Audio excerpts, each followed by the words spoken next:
बहुत बहुत पुरानी बात है, कई सैकड़ों साल पहले की। एक शानदार राज्य था जिसका नाम विजयनगर था। वहां के महाराजा चंद्रभान अपनी प्रजा की देखभाल किसी पिता की तरह करते थे और न्याय के लिए जाने जाते थे। सब कुछ ठीक चल रहा था कि अचानक ही महाराजा चंद्रभान का देहांत हो गया। वह अभी केवल 40 साल के ही थे, नौजवान थे, इसलिए उनकी यह अचानक मौत किसी के भी गले नहीं उतर रही थी। राज दरबार के सबसे बड़े वैद्य भी मौत की कोई वजह नहीं बता पाए। युवराज सत्यप्रकाश ने इसे ईश्वर की मर्जी मान लिया और अब उन्हें राजा बना दिया गया था। पर उनकी माता महारानी रूपवती का मन इस बात को स्वीकार नहीं कर पा रहा था। उन्हें लग रहा था कि यह कोई साधारण मौत नहीं, बल्कि किसी गहरे षड्यंत्र का नतीजा है। हालांकि उनके पास अपनी इस शंका का कोई सबूत नहीं था और न ही उन्हें यह पता था कि यह साजिश रचने वाला कौन हो सकता है। राजा के सबसे खास मंत्री जीबोधन बहुत उदास और सदमे में थे। राजा की मौत के बाद से ही उनकी आंखों से आंसू रुकने का नाम नहीं ले रहे थे। उन्हें देखकर कोई भी जरा भी उन पर शक करने की हिम्मत नहीं कर सकता था। वह तो महाराज के दाहिने हाथ माने जाते थे और राजा उन्हें अपने छोटे भाई जैसा मानते थे। राजा के एक और खास सलाहकार थे घीना, जो राजा के खर्चे पानी का हिसाब रखते थे और महारानी के बहुत करीबी थे। उन पर तो संदेह करने की कोई गुंजाइश ही नहीं थी। जिस समय राजा की अचानक मृत्यु हुई, मंत्री जीबोधन और सलाहकार दीना दोनों ही राजा के किसी विशेष काम से राज्य के बाहर गए हुए थे। जब वे अपना कार्य पूरा करके लौटे तो राजा को इस दुनिया में नहीं पाया। ऐसे में किसी भी मंत्री पर दोष लगाना नामुमकिन था। नए महाराजा सत्यप्रकाश ने पूरी लगन से प्रजा के हित में काम करना शुरू कर दिया था। महाराजा चंद्रभान ने अपने जीवन काल में ही युवराज का विवाह पड़ोसी राज्य की राजकुमारी नीलम से तय कर दिया था, लेकिन उनके देहांत के बाद यह शादी बीच में लटक गई। राज पुरोहित इस विवाह को एक अपशकुन मान रहे थे, वहीं महारानी रूपवती इस रिश्ते को पूरी तरह तोड़ देने की बात कर रही थी। इन सब में मंत्री जीबोधन इस शादी को रोकने के लिए सबसे ज्यादा उत्साहित थे, मगर सबकी बातों को नजरअंदाज करते हुए महाराजा सत्यप्रकाश ने अपने पिता का मान रखने का फैसला किया और राजकुमारी नीलम से ही विवाह किया। विवाह के बाद राजकुमारी नीलम महाराजा के लिए बहुत भाग्यशाली साबित हुई। वह राजकाज के मामलों में राजा को अच्छे अच्छे सुझाव देती थी और सबसे बड़ी बात, उनके पास एक पालतू तोता था जो बहुत समझदार था। वह तोता रानी से बिल्कुल मनुष्यों की तरह बातें करता था। एक दिन उस तोते ने रानी को सलाह दी कि वह खुद अपने हाथों से राजा के लिए भोजन बनाकर परोसे। उसने कहा कि राजा को किसी दूसरे का दिया हुआ कुछ भी खाने को नहीं देना चाहिए, बल्कि पहले उसकी जांच करवानी चाहिए। तोते ने रानी को साफ साफ कहा, मुझे इस महल के अंदर किसी भयंकर षड्यंत्र की गंध आ रही है, इसलिए आप खुद भी बहुत सावधान रहें। रानी यह जानती थी कि राजा इस बात पर राजी नहीं होंगे, क्योंकि उन्हें किसी और का दिया हुआ मिठाई या भोजन खाने की आदत थी और उसी वजह से एक बार बिना जांच के मिठाई खाने से ही राजा चंद्रभान की तबीयत बिगड़ गई थी। इसीलिए रानी ने एक योजना बनाई। उन्होंने राजा से कहा कि उन्होंने एक महात्मा के कहने पर एक विशेष व्रत रखा है। इस व्रत को पूरा करने के लिए उन्हें खुद से भोजन बनाना होगा और उन्हें तथा राजा को 6 महीनों तक केवल उनके हाथ का बना खाना ही खाना होगा। इस बीच किसी का दिया हुआ कुछ भी नहीं खाना है, नहीं तो व्रत टूट जाएगा और उन्हें फिर से 6 महीनों तक इसी तरह व्रत का पालन करना पड़ेगा। यह उपाय भी रानी को उसी चतुर तोते ने बताया था। उसने कहा था कि राजा पहले तो टाल मटोल करेंगे, क्योंकि यह काम उन्हें मुश्किल लगेगा, लेकिन धीरे धीरे रानी को खाना बनाने की आदत हो जाएगी और राजा को रानी के हाथ का खाना खाने की लत लग जाएगी। राजा ने रानी के इस सुझाव को तुरंत मान लिया। राजमाता को भी यह उपाय बहुत पसंद आया, क्योंकि वह भी बार बार अपने दिवंगत पति को याद करके राजा सत्यप्रकाश को बिना जांच किए खाना न खाने की सलाह देती रहती थी। राजा और रानी के विवाह को काफी समय बीत गया। जब 9 साल गुजरने को आए और रानी को कोई संतान नहीं हुई, तो मंत्री जीबोधन को बहुत चिंता हुई। उन्होंने राजा को सलाह दी कि महाराज, विवाह के 1-2 साल में ही संतान हो जानी चाहिए। मगर आपके विवाह को तो 9 साल होने को है और आप संतान है। मेरी सलाह मानिए तो समीरपुर के प्रसिद्ध वैद्य गंगाधर जी को दिखा लीजिए, अवश्य ही रानी को संतान होगी। मंत्री ने आगे कहा कि समस्या यह है कि वैद्य जी बहुत बूढ़े हैं और कहीं आ जा नहीं सकते, इसलिए रानी जी को ही वहां जाना पड़ेगा, क्योंकि अपनी समस्या तो रानी ही उनसे बता पाएगी। राजा मुस्कुराए और बोले, इसमें कौन सी बड़ी समस्या है, हम रानी के तोते को आपके साथ भेज देते हैं। रानी अपनी सारी बात तोते को बता देंगी और तोता जाकर वैद्य जी से वो बात कह देगा। इस तरह समस्या का हल निकल आएगा और रानी को गंगाधर के पास जाना भी नहीं पड़ेगा। मंत्री ने सिर झुकाकर कहा, महाराज, मैं भी यही सोच रहा था, पर आपसे कहने में संकोच कर रहा था। अगले दिन मंत्री जीवोधन उस तोते को साथ लेकर समीरपुर के लिए निकल पड़े, मगर उनका इरादा समीरपुर जाने का था ही नहीं, क्योंकि समीरपुर में गंगाधर नाम का कोई वैद्य रहता ही नहीं था। वह तोते को लेकर जंगल की ओर जाने लगे। तोते को कुछ शक हुआ कि यह मंत्री रास्ता छोड़कर जंगल में क्यों जा रहा है, जबकि समीरपुर तो बिल्कुल विपरीत दिशा में है। तोता समझ गया कि मंत्री जरूर कोई धोखा करने वाला है। मंत्री ने पहले तोते को अपने कंधे पर बिठा रखा था, लेकिन अब उसने उसे बहुत बेरहमी से अपने हाथ में कसकर पकड़ लिया।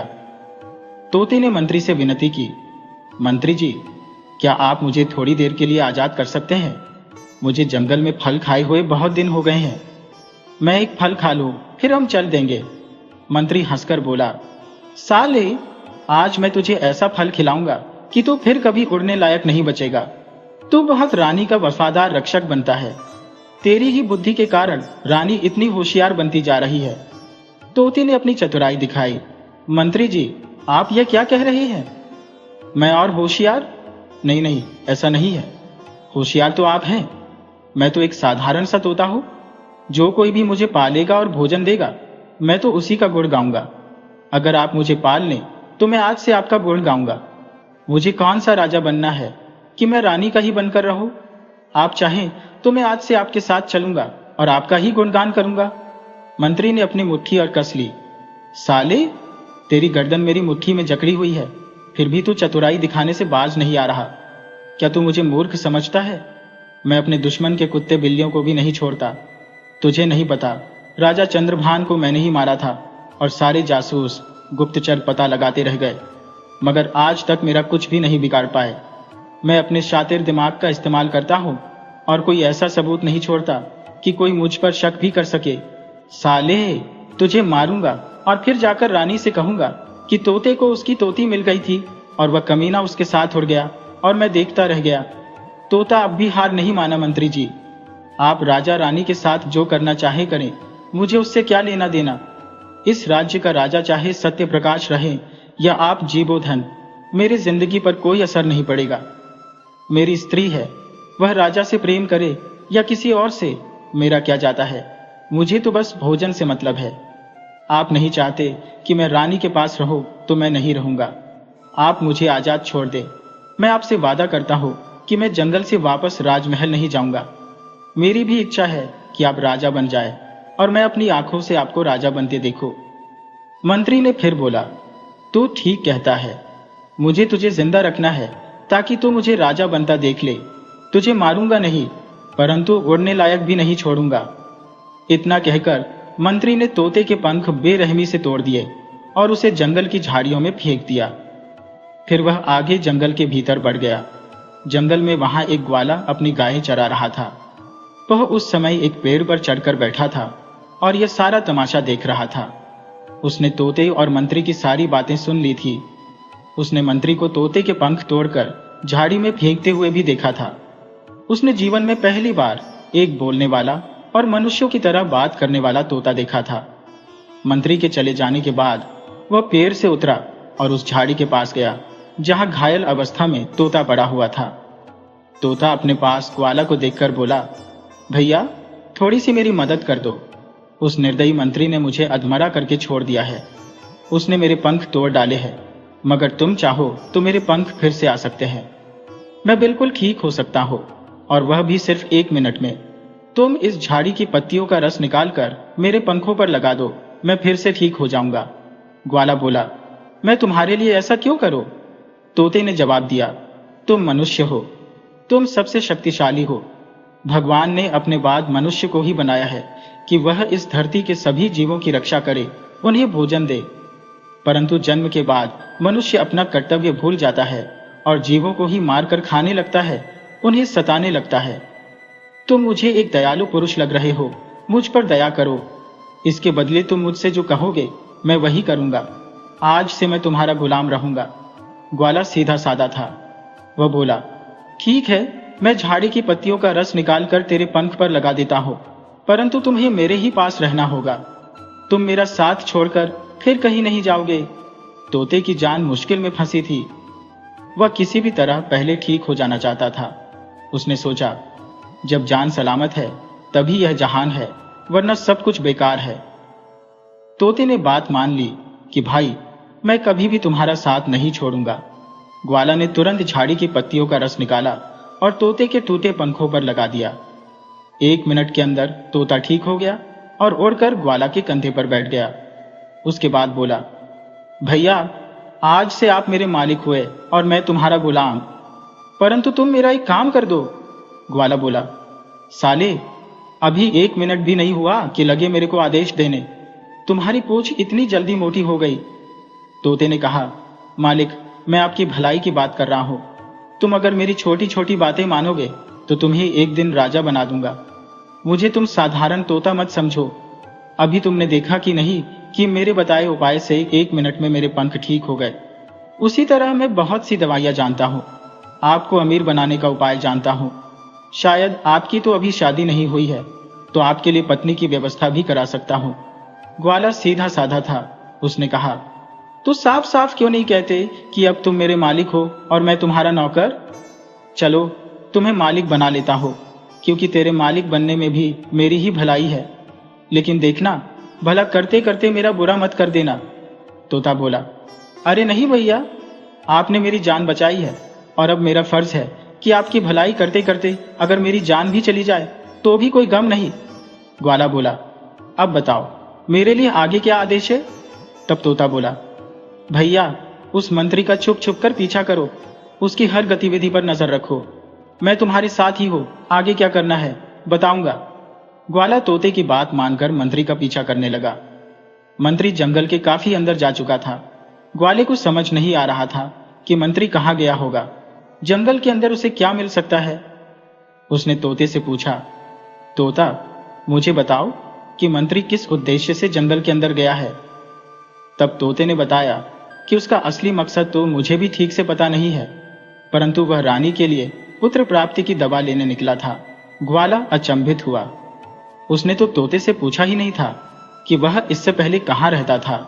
उससे और मंत्री में क्या दुश्मनी थी कि मंत्री ने बेरहमी से उसका पंख तोड़ दिया था। उसने तोते से पूछ बैठा कि तुम कैसे जानते हो कि मंत्री रानी के लिए दवा लेने जा रहा है?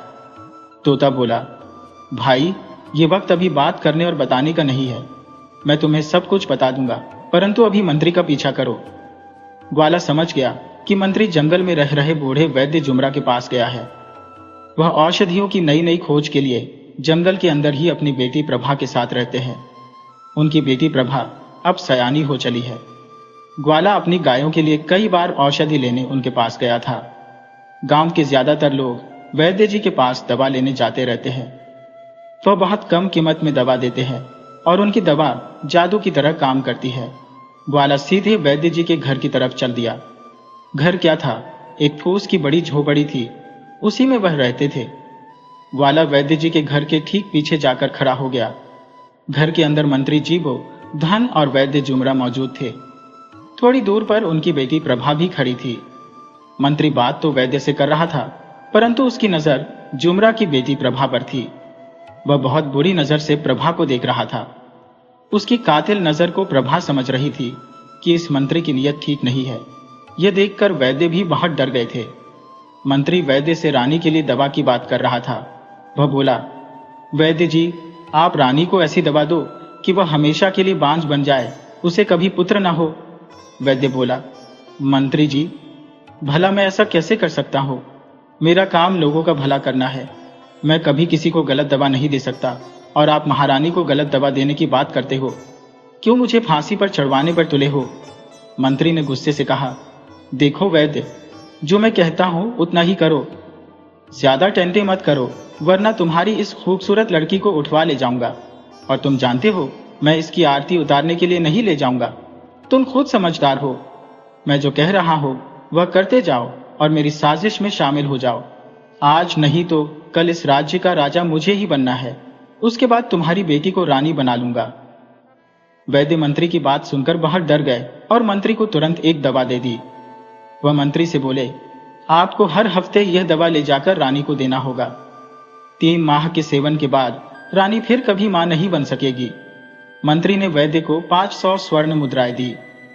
वैद्य की आंखें चमक उठी।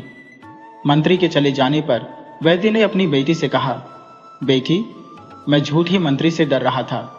वह बहुत भला आदमी है। अगर किसी तरह राजा बन जाता है तो मैं तेरा विवाह मंत्री से ही कर दूंगा। प्रभा बोली, पिताजी, आप जानते हो वह गलत आदमी है। वह राजा के साथ गलत करने जा रहा है। वह एक गद्दार है। आपको उसका सहयोग नहीं करना चाहिए। वैद्य बोले, बेटी, राजाओं की जिंदगी जुए के खेल की तरह होती है। कब पासा पलट जाए और कौन राजा बन जाए क्या पता। कल को मंत्री भी राजा बन सकता है या फिर राजा इसे फांसी भी चढ़ा सकता है। प्रभा बोली, पिताजी, मैं भले ही एक निर्धन पुरुष से विवाह कर लूंगी, परंतु किसी गद्दार से नहीं। उसकी नीयत किसी भी स्त्री के लिए ठीक नहीं है। उधर तोते ने देख लिया था कि मंत्री राज दरबार के लिए लौट गया है। तब उसने ग्वाले से कहा, भैया, जल्दी वैद्य के पास चलो। दोनों वैद्य के पास आ गए। तोता वैद्य से बोला, वैद्य जी, आप एक राजा के साथ गद्दारी कर रहे हो। मैंने सब देख लिया है। मैं उसी रानी का तोता हूं जिसे तुमने गलत दवा दी है। मैं राजा से कहकर तुम्हें फांसी दिलवाऊंगा। वैद्य घबरा गया। ये नई मुसीबत कहां से आ गई? ये बोलता हुआ तोता और ग्वाला कहां से आ गए? ये मुझे गलत करते देख भी लिए। अब तो निश्चित है, साला मंत्री जीबोधन के साथ मुझे भी फांसी लगेगी, वैद्य ने सोचा। वैद्य बोला, भैया तोता, इसमें हमारी कोई गलती नहीं है। जब आपने सारी घटना देख ली है तो यह भी देखा होगा कि मंत्री मेरी बेटी को ढाल बनाकर जबरदस्ती मुझसे दवा ले गया।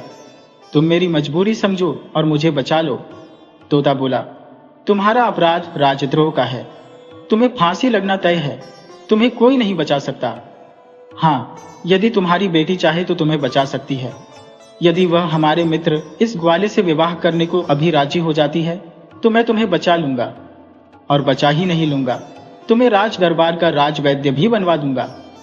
वैद्य के कुछ बोलने से पहले ही उनकी बेटी प्रभा बोली, मैं अपने पिता की जान बचाने के लिए अभी किसी वक्त ग्वाले से विवाह करने को तैयार हो, मगर पिताजी भी वादा करेंगे कि रानी के लिए गलत दवा नहीं देंगे, बल्कि धोखेबाज मंत्री को धोखे में रखेंगे और रानी को संतान प्राप्ति की सही दवा देंगे। वैद्य बोले, बेटी, तुमने बिल्कुल ठीक कहा। मंत्री तो आज नहीं तो कल राजा के लपेटे में जरूर आएगा। उसे फांसी भी लगेगी। अपनी जान बचाने के लिए वह मेरा नाम भी लेगा, क्योंकि हर डूबता हुआ व्यक्ति असावधानी से बचाने वाले व्यक्ति को भी लेकर डूब जाता है, मगर सावधान व्यक्ति अपनी जान जोखिम में नहीं डालता, दूर से ही बचाने की कोशिश करता है। डूबने वाले के साथ खुद नहीं डूबता। कल को मेरे पर मुसीबत आती है तो मेरी बेगुनाही का सबूत खुद रानी होगी। उसे मैं ऐसी दवा दूंगा कि रानी को पुत्र प्राप्ति हो जाए। वैद्य ने तुरंत अपनी बेटी का विवाह ग्वाले के साथ करा दिया। ग्वाले ने कभी सपने में भी नहीं सोचा था कि इतनी जल्दी उसे इतनी सुंदर पत्नी मिल जाएगी। यह सब तोते के कारण हुआ था। वह तोते और पत्नी को साथ लेकर अपने घर लौट गया। उधर मंत्री राजा के दरबार में गया। उसके साथ तोता नहीं था तो रानी को हैरानी हुई कि हमारा तोता कहाँ गया। मंत्री पहले से ही सोच लिया था कि मुझे तोते के लिए रानी से क्या बहाना बनाना है। वह रानी के पूछने से पहले ही बोल पड़ा, महारानी, आपका तोता भी क्या गजब कर दिया। वह मेरे साथ जा रहा था कि उसकी नजर एक तोती पर पड़ गई। आशिक मिजाज तोता उस पर आशिक हो गया और मेरे कंधे से उड़ गया। मैंने उसकी बहुत मिन्नतें की कि ऐसी गलती मत करो, तुम मेरे साथ राज दरबार लौट चलो, तुम अपनी तोती को भी साथ ले लो, मगर वह नीच पक्षी की जाति मेरी बात नहीं मानी। मंत्री की इस मनगढ़ंत बात पर रानी को विश्वास ही नहीं हो रहा था कि तोता भला ऐसा क्यों करेगा। वह तो रोज ही हमारे बाग में मादा तोतों से मिलता रहता है, उसे कोई पाबंदी थोड़ी थी कि तुम किसी मादा से नहीं मिल सकते हो। रानी समझ गई कि जरूर मंत्री ने कोई गड़बड़ की है, मगर राजा ने मंत्री की बात पर भरोसा कर लिया था। वह बोले, छोड़ो उस तोते को, बताओ तुम दवा लाए कि नहीं। मंत्री बोला, हाँ महाराज, मैं दवा लाया हूं, ये लीजिए। उसने राजा को वह शीशी थमाई जिसमें रानी के लिए दवा थी, मगर राजा के हाथ की असावधानी से वह शीशी छूटकर फर्श पर जा गिरी और टूट गई। मंत्री को बहुत अफसोस हुआ। उसकी कठिन मेहनत पर पानी फिर गया था। उसने बहुत मुश्किल से 500 स्वर्ण मुद्राएं देकर रानी को बांझ बनाने की दवा खरीदी थी। वह दवा अब बेवकूफ राजा की बेवकूफी से बेकार हो गई। मंत्री को क्या पता था कि जिसका बुरा भगवान नहीं चाहते, उसका बुरा सारी दुनिया मिलकर भी नहीं कर सकती। राजा ने मंत्री को फिर से आदेश दिया कि मंत्री जी, आप आज तो बहुत थक गए होंगे, तो जाकर आराम करिए, मगर कल फिर दवा लाने के लिए वैद्य जुमरा जी के पास समीरपुर जाइए। मंत्री बोला, ठीक कहते हैं महाराज, मुझे जाना ही पड़ेगा। दूसरे दिन मंत्री वैद्य के पास जंगल में गया। वैद्य को आश्चर्य हुआ कि यह अभी तो कल ही दवा लेकर गया था, आज फिर आ गया। शायद मेरी बेटी के लिए आया है। भला हो उस तोते का जो मेरी बेटी का विवाह करा दिया, वैद्य ने मन में सोचा। वैद्य मंत्री से पूछा, कहो मंत्री जी, कैसे आना हुआ। मंत्री बोला, कल की दवा बेवकूफ राजा की वजह से गिरकर बर्बाद हो गई। वैद्य ने मन ही मन भगवान को धन्यवाद दिया कि प्रभु, आपने मुझे बहुत बड़ी गलती से बचा लिया। मैंने कभी जिंदगी में किसी को गलत दवा नहीं दी थी, मगर इस दुष्ट ने मुझसे बहुत बड़ा अपराध करा दिया था। वह मंत्री से बोले, कोई बात नहीं मंत्री जी, मैं आपको दूसरी दवा दिए देता हूं। उन्होंने मंत्री को इस बार पुत्र प्राप्ति की अचूक दवा दे दी। बोले, मंत्री जी, यह दवा पूरे 2 माह की है। क्या आप रोज रोज दौड़कर जंगल में आते रहोगे? ले जाओ, इसे रानी को दे देना, आपका काम हो जाएगा। इस बीच मंत्री की निगाहें वैद्य की बेटी को ढूंढ रही थी, मगर वह कहीं दिख ही नहीं रही थी। तो उससे रहा नहीं गया। वह वैद्य से पूछ बैठा, वैद्य जी, आपकी बेटी कहीं दिख नहीं रही? वैद्य बोले, मंत्री जी, बात यह है कि मैंने बेटी का विवाह बचपन में ही कर दिया था। कल उसका पति आया और उसे विदा कराकर ले गया। बेटी सयानी हो गई थी तो मैं मना नहीं कर सका। मंत्री बोला, यह आपने अच्छा नहीं किया। अरे, अभी तो उसके बचपने के दिन थे, उसके मौज मस्ती के दिन थे। बेचारी पर न जाने कमबख्त कौन कौन सा जुल्म करेगा। उसका नाजुक शरीर बर्दाश्त कर पाएगा भी या नहीं। आप 1 नंबर के कसाई हो। वैद्य बोले, मंत्री जी, बेटी विवाह के बाद ही पराई हो जाती है, उस पर अब मेरा कोई हक नहीं था। वैसे आपको परेशान होने की जरूरत नहीं, बेटी का पति बहुत भला आदमी है। जाइए, आप पहले रानी को दवा दीजिए। मंत्री उदास होकर वहां से राज दरबार लौट आया। इस बार राजा ने कोई गलती नहीं की। बहुत सावधानी से दवा ले ली और रानी को अपने हाथ से रोज दवा पिलाने लगे। रानी तो उस दवा को पीना नहीं चाहती थी, परंतु राजा का मान रखने के लिए उसके हाथ से दवा पी ले रही थी। रानी को 1 माह बाद एहसास होने लगा कि वह गर्भवती हो गई है, मगर इस बात पर पूरा विश्वास हो जाने के बाद ही राजा से बताना चाहती थी। पूरे 2 माह गुजर गए। तब रानी ने राजा को खुशखबरी सुनाई कि आप पिता बनने वाले हो। राजा खुशी के मारे उछल पड़े। वह सबसे पहले यह खबर अपने मंत्री जीबोधन को देना चाहते थे, तो जल्दी से सैनिक भेज मंत्री को दरबार में बुलवा लिया। मंत्री अपने घर सैनिक देखकर पूछ बैठा कि क्या बात है, राजा ने क्यों बुलाया है? तो सैनिक ने कहा कि मंत्री जी, राजा की बात अब राजा ही जाने, आप खुद चलकर राजा से ही जान लीजिए। मंत्री दरबार में हाजिर हुआ तो राजा ने बताया, मंत्री जी, आपने कमाल कर दिया। आप मेरे अति विश्वसनीय और प्रिय मंत्री हो। आपकी लाई दवा के कारण मैं पिता बनने वाला हूं। आपने मेरे लिए वह कर दिखाया जो कोई दूसरा मंत्री कर ही नहीं सकता। मैं आप पर अति प्रसन्न हूं। मैं आपको इनाम देना चाहता हूं। राजा ने मंत्री को 5000 स्वर्ण मुद्राएं इनाम में दी और मंत्री से बोले कि मंत्री जी, इनाम का हकदार आपका वह वैद्य जुमरा भी है जिसने रानी को दवा दी है, इसलिए उसे भी यह 5000 स्वर्ण मुद्राएं दे आओ। मंत्री के तो सारे मंसूबे पर पानी फिर गया था। कहां वह रानी को बांझ बनाने चला था और कहां वह गर्भवती हो गई थी। उसके लिए यह खबर मनहूस थी। वह सोच रहा था कि आज न जाने किसका मुंह देखकर उठा था कि यह बुरी खबर मुझे सुनने को मिल रही है, मगर राजा को दिखाने के लिए बनावटी खुशी जाहिर कर रहा था, पर उसके दिल में आग धधक रही थी। वह वैद्य जुमरा की हत्या कर देना चाह रहा था। वह राजा से बोला, महाराज, मैं इस बड़ी खुशखबरी को वैद्य राज जुमरा को सुनाना चाहता हूं, इसलिए आप मुझे आज्ञा दें।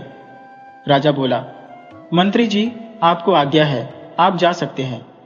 मंत्री वैद्य पर काफी गुस्से में था। वह जंगल पहुंचते ही वैद्य को मार डालना चाहता था। वह जंगल चला जा रहा था, हाथ में पहले से ही तलवार निकालकर रखे हुए था। उसे जाते हुए ग्वाला और तोते ने देख लिया था। तोता ग्वाले से बोला, भाई, कुछ देखा? अरे, आज तुम्हारे ससुर की जान खतरे में है, यह उन्हें मार डालेगा, तुम्हें उन्हें बचाना चाहिए, तुम जरा भी देर न करो, जल्दी करो। ग्वाला बोला, अरे, मैं भला मंत्री का सामना कैसे कर सकता हूं? उसके हाथ में नंगी तलवार है, देखने से ही लग रहा है कि वह काफी क्रोधित अवस्था में है। तोता बोला, जब अपने पर आ बने तो आदमी को जान की बाजी लगा देनी चाहिए, और जब आदमी के मन में अपने पर भरोसा हो जाए तो साला यह मंत्री क्या है, बड़े से बड़े दानव का सामना कर सकता है। तुम्हारे पास मजबूत लाठी है, तुम इस लाठी से मंत्री के पैर पर हमला कर दो, उसका पैर टूट जाएगा, फिर वह तुम्हारा कुछ बिगाड़ नहीं पाएगा, या फिर उसके हाथ पर ही हमला कर दो, मगर कुछ करो, खड़े होकर तमाशा मत देखो। ग्वाला भी मंत्री के पीछे पीछे चल पड़ा। मंत्री वैद्य के पास पहुंचते ही अभद्र भाषा का प्रयोग करने लगा और वैद्य से बोला कि ससुरे, तुमने मुझे धोखा दिया है। मैंने तुमसे रानी को बांझ बनाने की दवा मांगी थी और तुमने उसे पुत्र प्राप्ति की दवा दे दी। साले, आज तुझे छोड़ूंगा नहीं, तेरे इतने टुकड़े करूंगा कि तेरी रूह कांप जाएगी। तोते ने ग्वाले को इशारा किया कि मार साले को, घुमाकर एक लाठी। ग्वाले ने एक जोरदार लाठी मंत्री को जड़ दी। अचानक से हमले के विषय में मंत्री को कोई जानकारी नहीं थी।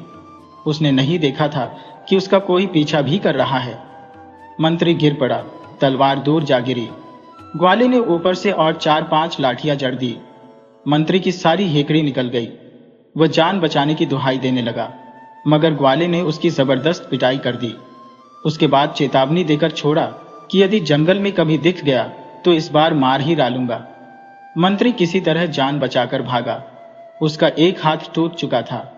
वह सीधे राजा के पास आ गया और राजा से बोला कि महाराज, मैं आपका दिया धन वैद्य जुमरा को देने जा रहा था, परंतु रास्ते में एक ग्वाला मिल गया जो बहुत बड़ा लुटेरा है। उसने मुझ पर अचानक से हमला करके 5000 स्वर्ण मुद्राएं लूट ली और मुझे बहुत मारा है, और उसने मुझे चेतावनी भी दी है कि अगर 5000 स्वर्ण मुद्राएं और नहीं लाया तो तेरे को मार डालूंगा। महाराज, आप मेरी रक्षा कीजिए, उस डाकू को गिरफ्तार कराइए, उसे फांसी चढ़वाइए। राजा क्रोधित हो गए और बोले, चिंता न करो मंत्री जी, ऐसा ही होगा, हम उस दुष्ट को अवश्य ही फांसी पर चढ़वा दूंगा। राजा ने सैनिकों को आदेश दिया कि वे मंत्री के साथ जंगल में जाए और उस दुष्ट ग्वाली को पकड़कर मारते पीटते हुए दरबार में ले आए। सैनिक गए और ग्वाले को पकड़कर राजा के सामने लेकर आ गए। राजा के सामने ग्वाले ने बहुत सफाई देने की कोशिश की कि वह निर्दोष है, आपका मंत्री जीबोधन गद्दार है। राजा उसकी कोई बात सुनना नहीं चाहता था। वह सैनिकों को आदेश दिया कि इसे ले जाकर फांसी चढ़ा दो। रानी वही थी। वह राजा से बोली, महाराज, जरा ठहरिए, जब तक हमारे राजकुमार का जन्म नहीं हो जाता किसी को फांसी की सजा न दें। उतने दिन के लिए आप फांसी की सजा स्थगित कर दें। राजा ने रानी की बात मानकर ग्वाले को जेल में डलवा दिया। मंत्री का दिल महसूस कर रह गया कि साला 7-8 महीने के लिए बच गया, मगर कोई बात नहीं, साले को फांसी पर तो मैं ही लटकाऊंगा। उधर तोता रानी से मिलने के लिए आ गया। उसे उम्मीद थी कि उससे मिलकर रानी बहुत खुश होंगी, परंतु ऐसा नहीं हुआ। रानी को तोते से मिलकर कोई खुशी नहीं हुई। वह रानी से मंत्री की शिकायत करने लगा तो रानी उसकी बात सुनने से इनकार कर दी। वह तोते से बोली, मुझे तुम्हारी मनगढ़ंत कहानी नहीं सुननी, तू लौट जा अपनी तोती के पास। नमकहराम, भाग यहां से। तोता बोला, रानी, आप मेरी बात एक बार ध्यान से सुन लो। आपके साथ मंत्री गद्दारी कर रहा है, वह आपका बुरा चाहता है। रानी बोली, मेरा हाथ खून से रंगवाना क्यों चाहता है? मैंने तुझे पुत्र की तरह पाला था, इसलिए तुझे मारना नहीं चाहती, और तू है कि मरना चाहता है। तू चला जा, मैं तेरी कोई बात नहीं सुनना चाहती और अपने वफादार मंत्री के खिलाफ तो कभी नहीं। तोता समझ गया कि अभी मंत्री के पिछले जन्म के पुण्य फल रहे हैं, इसलिए वह सबकी आंख में धूल झोंकने में कामयाब हो रहा है। लेकिन बर्फ का गोला कब तक मोती बनकर धूप में चमकता रहेगा? उसे तो हर हाल में गल जाना है। मंत्री का भी पाप का घड़ा भरेगा। तोता उड़कर ग्वाले की पत्नी प्रभा के पास चला गया और उसे सांत्वना दी कि इस वक्त दुख की आंधी चल रही है, हमें चुपचाप इसे सहन करते हुए अच्छे वक्त का इंतजार करना चाहिए। इस तरह 7-8 माह बीत गए। रानी ने एक सुंदर पुत्र को जन्म दिया। महल में खुशियां दौड़ गई, मगर मंत्री के दिल पर सांप लौट गया। वह उस बच्चे को नुकसान पहुंचाने की साजिश में लग गया। अब तो उसे महल में रोकने टोकने वाला नहीं था। वह जो भी चाहे मनमानी कर सकता था। उसने राजकुमार की हत्या कराने के लिए एक अलग तरह का प्रोग्राम बना लिया। वह एक सपेरे की मदद से राजकुमार को मारना चाहता था। तोता था कि उसके पीछे पड़ गया था। वह हर वक्त मंत्री के आसपास के पेड़ पर बैठा रहता था। क्योंकि मंत्री को तोते को लेकर कोई शक था ही नहीं, वह तो जानता था कि तोता तड़प कर जंगल में मर गया होगा। उसने मंत्री और सपेरे की बात सुन ली थी।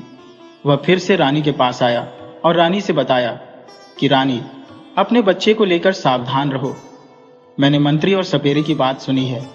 रानी बोली, बस चुप हो जा। और आगे बोला, तो सचमुच मैं तुम्हें मार डालूंगी।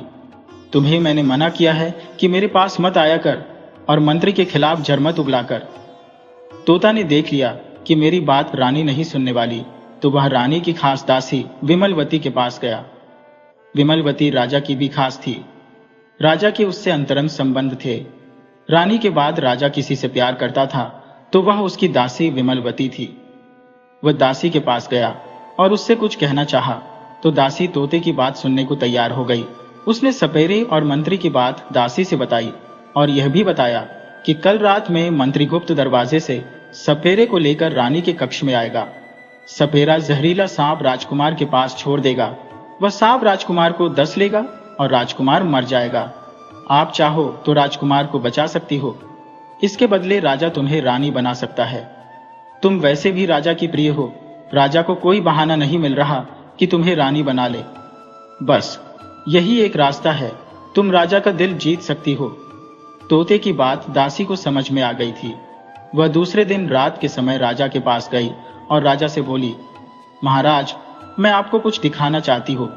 राजा बोले, तुम मुंह से तो भी कुछ कह सकती हो।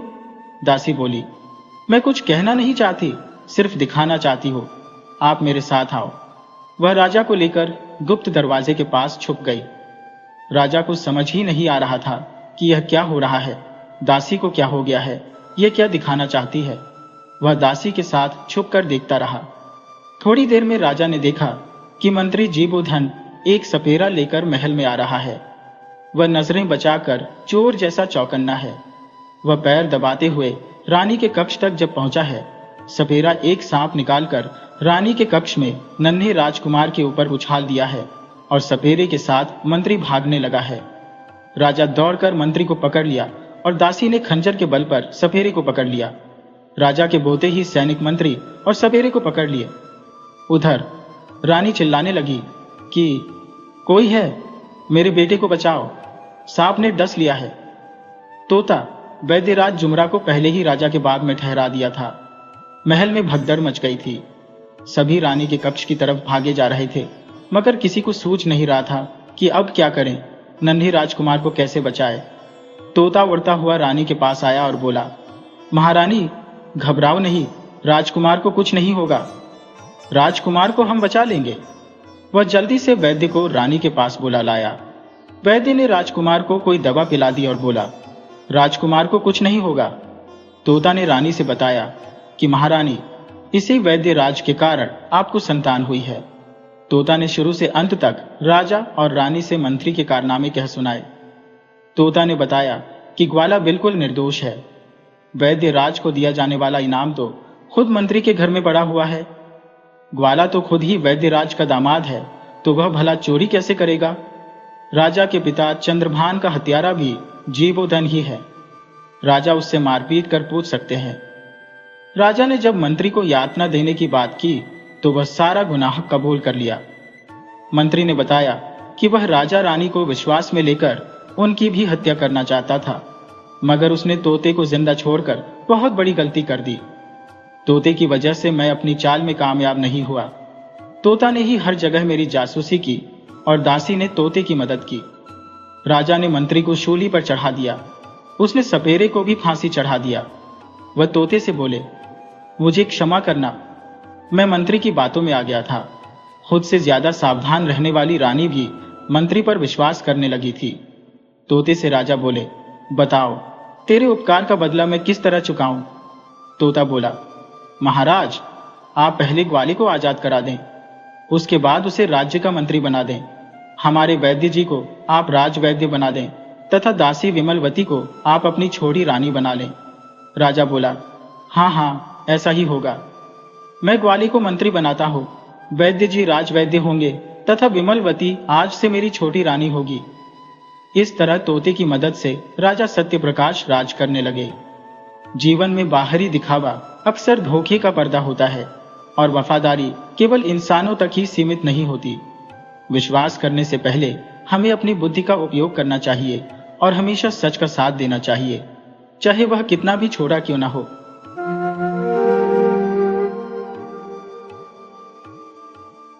पुराने जमाने की बात है। एक गांव था जिसका नाम था गोपालपुर। उस गांव में एक बहुत ही सीधा साधा और गरीब किसान रहता था। उसका नाम था लोहाराम। उनकी थोड़ी सी जमीन जायदाद थी जिस पर वह दिन रात मेहनत करके सब्जियां उगाया करते थे। सब्जियां पक जाने पर वह उन्हें खुद बाजार ले जाने की बजाय खेत पर ही व्यापारियों को बेच देते थे। लोहाराम अकेले ही थे। अगर वह बाजार में बेचने जाते तो अगली फसल समय पर नहीं लगा पाते, इसलिए उन्हें उनकी मेहनत के हिसाब से ज्यादा धन तो नहीं मिल पाता था, पर इज्जत की जिंदगी जीने लायक गुजारा हो जाता था। लोहाराम की पत्नी भी बहुत ही सीधी और सरल स्वभाव की महिला थी। उन्हें 2 बेटे हुए जिनके नाम लोहाराम ने बहुत खुशी से सोहनलाल और बाबूलाल रखे। इन दोनों में बाबूलाल अभी बहुत छोटा था। इस तरह लोहाराम का परिवार खुशी खुशी अपना जीवन काट रहा था। समय का पहिया चलता रहा और देखते ही देखते लोहाराम के दोनों बेटे जवान हो गए। एक दिन उनकी पत्नी ने लोहाराम से कहा, देखिए जी, अब तो मुझसे घर का कामकाज ठीक से नहीं हो पा रहा है। बेटा बड़ा हो गया है, अब आप उसकी शादी क्यों नहीं करवा देते? लोहाराम बोले, अरे विवाह कर देना कोई बड़ी बात नहीं है, पर घर में बहू को पालना बड़ी बात होती है। आपको पता ही है, आपके ये प्यारे बेटे बेरोजगार है और सारा दिन फालतू घूमते रहते हैं। पत्नी ने थोड़ी जिद दिखाते हुए कहा, मुझे इन सब बातों से कोई मतलब नहीं है। इस महीने के अंदर अंदर मुझे अपने घर में बहू चाहिए। अब आप समझिए कि आपका बेटा उसे कैसे रखेगा। तब लोहाराम ने हार मानते हुए कहा, ठीक है, मैं कल ही सोनू दलाल के घर जाता हूँ। वह लड़के लड़की की शादी कराने का काम करता है।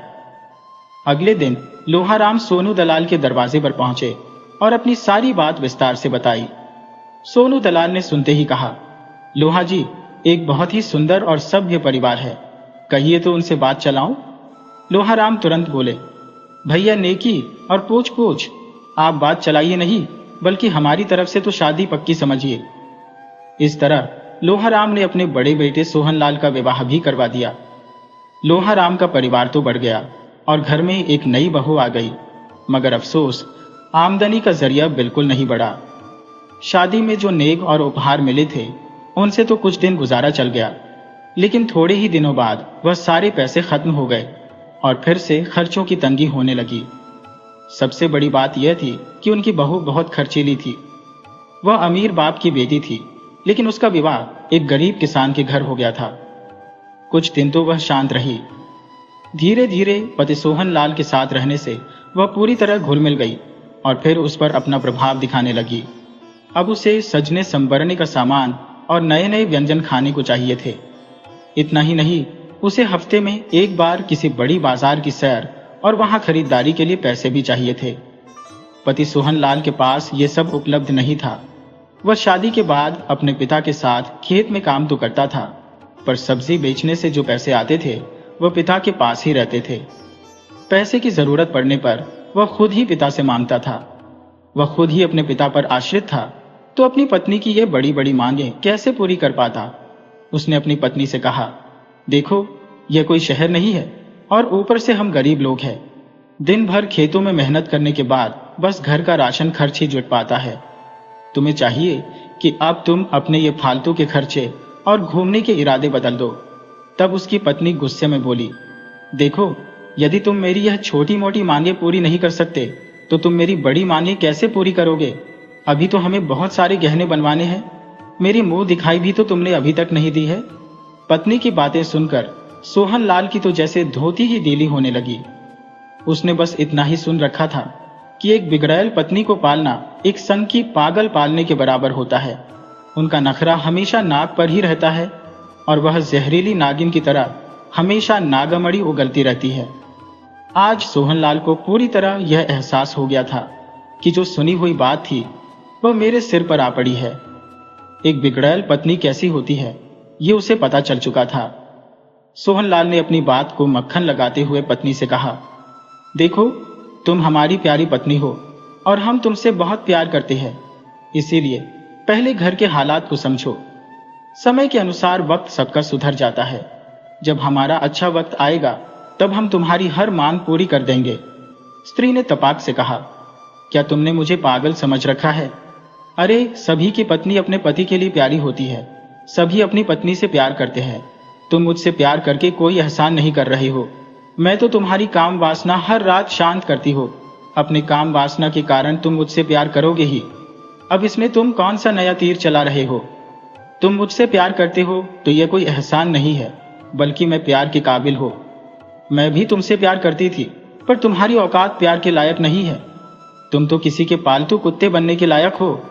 तुम चाहते हो कि मैं तुम्हारी पत्नी बनी रहो तो कल कहीं शहर में कमाने निकल जाओ और तब तक वापस मत आना जब तक मेरे लिए संपूर्ण गहनों का प्रबंध ना हो जाए। बेचारा सोहनलाल क्या करता। पत्नी की खातिर वह घर से निकल पड़ा। पुराना जमाना था तो रास्ते भी पुराने तरह के थे। बहुत लंबी दूरी के लिए तो राजाओं के बनाए राजमार्ग होते थे, जबकि आसपास या नजदीक के लिए पगडंडियां होती थी। सोहनलाल खूब लाल पगडंडी पर अंदाज से ही शहर के लिए चल पड़ा। पत्नी ने उसे रास्ते में खाने के लिए भी कुछ नहीं दिया था, बल्कि कुत्ता की उपाधि देकर उसे घर से निकलने पर मजबूर कर दिया था। उसके पास एक पाई भी नहीं थी। चलते चलते दोपहर हुआ तो पेट में चूहे दौड़ने लगे, मगर बेचारा करे तो क्या करे, उसे कुछ सूझ ही नहीं रहा था। चलते चलते शाम हो गई, मगर उसे कोई ठिकाना नजर नहीं आया, न ही भोजन का कोई उपाय सूझा। अब उसे रात होने का डर सताने लगा, क्योंकि वह एक सुनसान जगह पर जंगल को पार कर रहा था। जब उसने सोचा कि जंगल में तो खूंखार जानवर भी रहते हैं और रात होते ही हमला करना शुरू कर देते हैं, अब तो सड़क पर आते जाते राहगीर भी नहीं दिखाई पड़ रहे। सोहनलाल भूख प्यास से व्याकुल तो पहले से था, अब डर के मारे रोने लगा। कहते हैं कि जब कोई भोला भाला निर्दोष आदमी किसी संकट में फंस जाता है और भगवान को याद करता है तो भगवान उसकी किसी न किसी रूप में मदद जरूर करते हैं। सोहनलाल भगवान को याद कर रोने लगा। भगवान की ही प्रेरणा से वहां एक जमींदारनी आ पहुंची। वह स्वभाव से बहुत दयालु थी, परंतु वह अपने गलत सलाह के लिए बदनाम थी। वह न जाने कितने परिवार तोड़ चुकी थी अपनी गलत सलाह के कारण।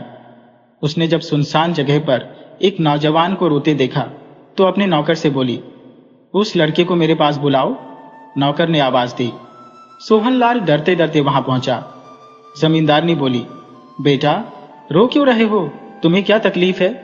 तब सोहनलाल ने अपनी सारी कहानी जमींदारनी को सुना दी। जमींदारनी समझ गई कि यह लड़का भोला भाला है, थोड़ा बेवकूफ भी है, इसलिए इसकी पत्नी ने इस पर जोर जबरदस्ती दबाव बनाकर इसे घर से निकाल दिया है। कोई दूसरा चालाक आदमी होता तो वैसी पत्नी को घर से निकाल बाहर कर देता, परंतु इसी तरह के दब्बू और डरपोक लड़के स्त्री को सिर पर लिए फिरते हैं और फिर जिंदगी भर रोते हैं, क्योंकि स्त्री पूरी उम्र उसकी कमजोरी का लाभ उठाती रहती है। जमींदारनी ने सोचा, छोड़ो, अब जो भी इसके साथ हुआ अब हो गया, परंतु अब से भी सुधर जाए तो इसकी जिंदगी बर्बाद होने से बच सकती है। जमींदारनी बोली, तुम रो नहीं, बल्कि मेरे साथ चलो, मैं तुम्हें अपने यहाँ काम दूंगी, भोजन, कपड़ा और रहने को मकान भी दूंगी। सोहनलाल को और क्या चाहिए था? अंधे को आंख मिल जाए तो भला वह कैसे इनकार कर सकता है। वह जमींदारनी के साथ चला गया। जमींदारनी फिरोजपुर की जमींदारनी थी। कई हजार एकड़ जमीन और 30 गांव की जमींदारी उसी के हाथ में थी। जमींदार साहब जब जिंदा थे तभी से जमींदारनी सारा कार्यभार संभालती थी। उनके 2 बेटे थे जो राज दरबार में थे। एक राजा का खास गुप्तचर था और दूसरा कर वसूली मंत्री। जमींदारी का काम अब जमींदारनी के ही जिम्मे आ पड़ा। जमींदारनी के पास नौकर चाकर की कोई कमी नहीं थी, पर उसे सोहनलाल पर दया आ गई थी। जमींदारनी ने उसे अपने साथ हवेली में ही रख लिया। सोहनलाल जमींदारनी की मां की तरह सेवा करने लगा। पूरा 1 साल गुजर गया तो सोहनलाल को अपनी पत्नी की याद आई। उसने जमींदारनी से कहा, अगर आज्ञा हो तो अपने गांव घूम आऊं। जमींदारनी बोली, तुम यहां से 5 साल तक कहीं नहीं जाओगे, और रही पत्नी की बात तो हम तुम्हारी शादी यहीं करा देते हैं। तुम उस घमंडी पत्नी का क्या करोगे? वह जिंदगी भर तुम्हें तकलीफ पहुंचाती रहेगी। तुम्हारी जिंदगी नर्क से भी बदतर हो जाएगी। सोचो, अगर मैं उस दिन जंगल में तुम्हें नहीं मिली होती तो आज तुम जीवित नहीं होते। तुम्हें कोई जंगली जानवर खा गया होता। बाकी अगर तुम अपने मन से जाना चाहते हो तो मेरी तरफ से कोई रुकावट नहीं है। सोहनलाल बोला, मालकिन, आप मेरी सब कुछ हो। आपके कारण ही मैं जीवित हूं। आपका जो आज्ञा होगा उसके खिलाफ मैं नहीं जाऊंगा।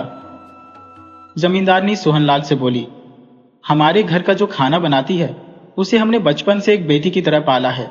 उसका नाम रमिता है और वह बहुत सीधी लड़की है। तुम्हारी शादी उसी से करा देती हूं। इस प्रकार न तो तुम मुझे छोड़कर कहीं जाओगे, न वह लड़की अब इस घर से कभी बाहर जाएगी। तुम अपना सौभाग्य मनाओ कि तुम दोनों मेरे बेटे बहू की तरह मेरे घर में मेरे साथ रहोगे। सोहनलाल जमींदारनी की बात कैसे टाल सकता था? सच पूछो तो उसे भी रमिता के साथ प्रेम हो गया था। उसे रहते 1 साल हो गया था, पर उसने एक बार भी नहीं देखा कि कभी रमिता किसी पर गुस्सा हुई हो। वह हमेशा खुश रहने वाली तथा सबसे प्रेम से मीठी बात बोलने वाली लड़की थी। तो सोहनलाल ने बिना नानुकुर किए जमींदारनी के कहने पर रमिता से विवाह कर लिया। रमिता जैसी सुंदर, सुशील और कामुक पत्नी पाकर सोहनलाल की जिंदगी में बाहर सी आ गई। रमिता को न तो नए कपड़ों की चाहत थी न गहनों की। उसे तो बिन मांगे जमींदारनी इतना दे दी थी कि उसे ही संभाल पाना रमिता के बस की बात नहीं थी। दोनों खुशी खुशी जमींदारनी के पास रहकर उनकी सेवा करने लगे। इधर सोहनलाल की पहली पत्नी अभी भी सोच रही थी कि अब तो 1 साल से ज्यादा हो गए हैं, मेरे पति को वापस आ जाना चाहिए। जब वह आएंगे तो मेरे लिए ढेर सारे कपड़े और गहने लेकर आएंगे। अगर मेरे लिए इतना कर देते हैं तो मैं भी उन्हें बहुत प्यार करूंगी। उन्हें अब शहर नहीं जाने दूंगी। फिर भी नहीं मानते हैं तो उनके साथ ही जाऊंगी। वह रोज कुछ नया सोचा करती, अपने मन में तरह तरह के पकवान पकाती, परंतु सोचने से सोहनलाल थोड़े आने वाला था। वह तो विवाह कर नई जिंदगी जी रहा था। समय गुजरता गया। जब 2 साल गुजर गए तो सोहनलाल की पहली पत्नी का धैर्य जवाब देने लगा। उसके मन में नकारात्मक विचार आने लगे कि पति को गए 2 साल गुजर गए, आज तक कोई संदेश तक नहीं आया कि कहाँ है, किस हाल में है, जिंदा भी है या मर गए हैं। यदि जिंदा है तो कहीं किसी स्त्री के चक्कर में फंसकर मुझे भूल तो नहीं गए। इधर लोहाराम और उनकी पत्नी बहू पर बहुत नाराज थे कि मेरे भोले भाले बेटे को गहनों के लालच में आकर पता नहीं कहां भेज दी। वह किसी बड़ी मुसीबत में तो नहीं फंस गए। भगवान जाने लौट कर आएगा या नहीं। सास ने तो अब यहां तक कह दिया कि जब बेटा ही नहीं है घर में तो इस घर में तुम रहकर क्या करोगी? लौट जाओ अपने माँ बाप के पास। हम बूढ़ों से तुम्हारे खर्चे उठाए नहीं जाते। वह पहले से ही पिता की बिगड़ैल बेटी थी। सास की बात सुनते ही वह तुरंत अपने पिता के घर चली गई। परंतु इन 2 सालों में पिता के घर के हालात भी काफी बदल चुके थे। उसके 2 भाई कब के अपनी अपनी पत्नियों को लेकर अलग हो चुके थे।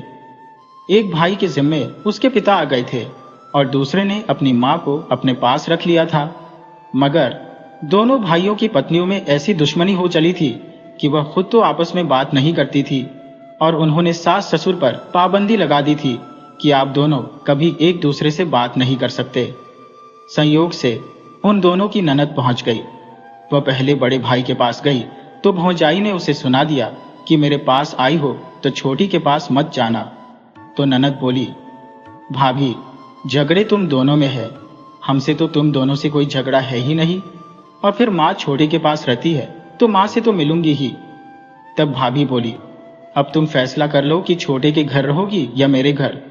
अगर मेरे घर रही तो उधर मत जाना, और उधर जाकर रही तो फिर कभी इधर मत आना। ननद बोली, लेकिन भाभी। भाभी बोली, लेकिन बेकिन कुछ नहीं, मैंने जो कह दिया सो कह दिया। बड़े भाई ने भी आकर सुना दिया कि बहन, तुम्हारे लिए अच्छा रहेगा कि एक दिन मेरे घर ठहरो और दूसरे दिन छोटे के पास, उसके बाद वहीं से अपने पति के घर लौट जाना। पति का घर ही तुम्हारा असली घर है, सुख से या दुख से तुम उसी के साथ रहो। अब बहन कैसे कहे कि भैया मेरी गलती से पति खो गया और सास ससुर ने घर में रहने से मना कर दिया है। वह एक रात बड़े भाई के घर रहकर अपने पिता से भी मिल ली। दूसरे दिन छोटे भाई के घर गई और अपनी माँ से मिली। तब उसने अपने दिल की बात माँ से बताई कि मैंने तो गलती कर दी है, गहने के लालच में पति को शहर भेज दिया, वह शहर में ही कहीं खो गया। सास ससुर ने मुझे घर से बाहर कर दिया है, अब मैं क्या करूं, कहां जाऊं? माँ ने समझदारी से समझाया, बावली तू पागल हो गई थी, भला कोई पति को भी छूटा छोड़ती है? तुमने बहुत बड़ी गलती कर दी है।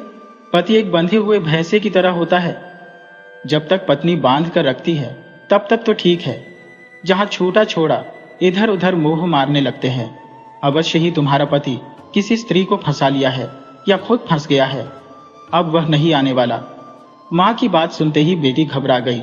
वह बोली, बता माँ, अब क्या होगा? माँ बोली, क्या तुम्हारे देवर का विवाह हो चुका है?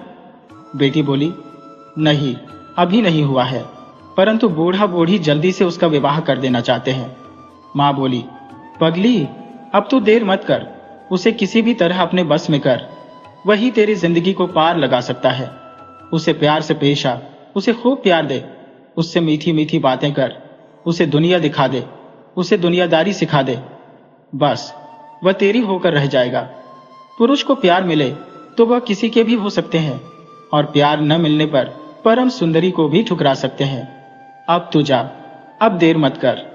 वह पुनः अपने घर वापस आ गई और अपने देवर बाबूलाल पर दौरे डालना शुरू किया। पहले तो वह दूर भागने की कोशिश किया, परंतु जब उसने अपना सब कुछ उसके आगे समर्पण कर दिया तो वह जल्दी ही नजदीक आ गया। उसे अब अपनी भाभी अच्छी लगने लगी।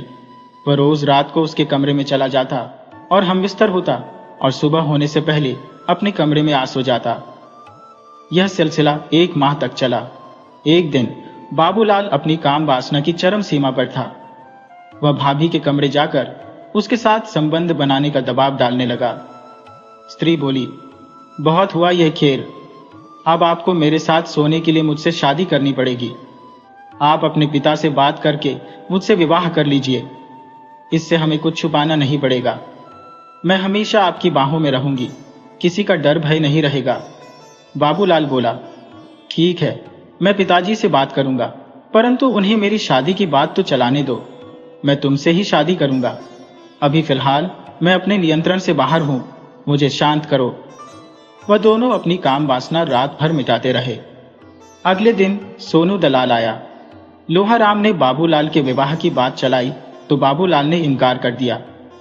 उसने पिता को समझाया कि जब घर में एक बहू पड़ी हुई है, उसका पति उसे छोड़ गया है, अब वह लौट कर नहीं आने वाला, तो हम एक स्त्री के साथ अदेखी नहीं कर सकते। वह हमारे घर की इज्जत है और हमारे घर की इज्जत बेइज्जत हो हम नहीं देख सकते। उससे अच्छा होगा हम लोग आत्महत्या कर लें। अब हम इसी से विवाह करेंगे और अपनी पत्नी बनाएंगे। लोहाराम को भी लगा कि बेटा बिल्कुल ठीक कह रहा है। लोहाराम ने दोनों को विवाह की अनुमति दे दी। बहू भी ठीक से रहने लगी। उसने सोच लिया कि अब इसे नहीं कहीं जाने देगी। भले एक वक्त खाना पड़े, फटे कपड़े पहनने पड़े, परंतु अब पति से दूर नहीं रहेगी। अपनी गलती से तो खुद पहले पति को खा गई है, अब दूसरा सौभाग्य से हाथ लगा है।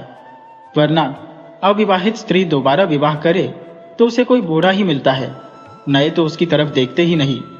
वह खुशी खुशी रहने लगी। उसे 3 साल के अंदर 2 बच्चे भी हो गए। 1 साल भयंकर अकाल पड़ गया। किसी के घर में 2 माह से अधिक का राशन नहीं था। आगे सब अंधकार दिख रहा था। ढूंढने से किसी के पास कोई काम नहीं था जो किसी को रोजगार दे सके। तो मजबूरी में बाबूलाल को काम की तलाश में शहर के लिए निकलना पड़ा। पत्नी तो उसे अपने से दूर करना ही नहीं चाहती थी, परंतु उसे घर में रोकने से पेट की आग नहीं बुझने वाली थी। ऊपर से 2 बच्चे भी जन्म ले लिए थे, तो उसने कलेजे पर पत्थर रखकर पति को विदा किया। यह वही स्त्री थी जो पहले भाई को गहने के लिए जोर जबरदस्ती घर से बाहर कर दी थी और वह आज तक नहीं लौटा।